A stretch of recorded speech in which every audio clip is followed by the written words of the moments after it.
নমস্কার। মনের একটি নতুন প্রতিবেদন। 26,000 চাকরি বাতিল মামলা পর যে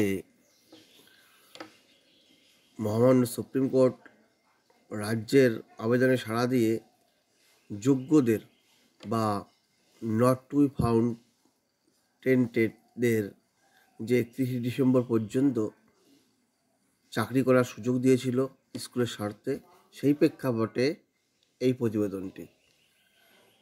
আমরা সকলেই জানি West Bengal school service commission প্রতি জেলার ডিআইয়ের কাছে যোগ্যদের বা নট টু বি ফাউন্ড টেন্টেডদের একটা লিস্ট পাঠিয়েছে এবং এই লিস্টের ভিত্তিতে এই প্রতিটি স্কুলের যোগ্যদের যাবতীয় তথ্য তলব রাজ্যের। স্কুলে যোগ্যদের তালিকা পাঠানোর পর এবার প্রধান শিক্ষকদের কাছ থেকে তাদের নিয়োগের যাবতীয় তথ্য চেয়ে পাঠালো রাজ্য সরকার, যাতে এই তালিকায় যোগ্য শিক্ষকরা বাদে অন্য কেউ না থাকে। সূত্রে খবর, যেসব তথ্য রাজ্য সরকারের তরফ থেকে চাওয়া হয়েছে সেখানে রয়েছে শিক্ষকদের নাম, তাদের পদ, জানাতে হবে এসএসসি দেওয়া অনুমোদনপত্রের নম্বর ও তারিখ। এরই পাশাপাশি জানাতে হবে মধ্যশিক্ষা পর্ষদের দেওয়া নিয়োগপত্রের মেমো নাম্বার ও তারিখ। এছাড়া জানাতে হবে শিক্ষক শিক্ষিকাদের এমপ্লয়ি কোড।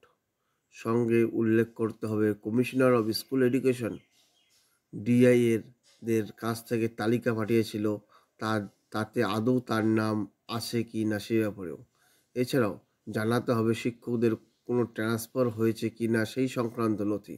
পাশাপাশি বদলি হওয়া স্কুলের সমস্ত নথিও জমা দিতে হবে। প্রসঙ্গত শুধু শিক্ষক নয়, গ্রুপ সি গ্রুপ ডির ক্ষেত্রেও সেই তথ্য পাঠাতে হবে। দ্রুত এই তালিকা পাঠানোর নির্দেশ দেওয়া হয়েছে।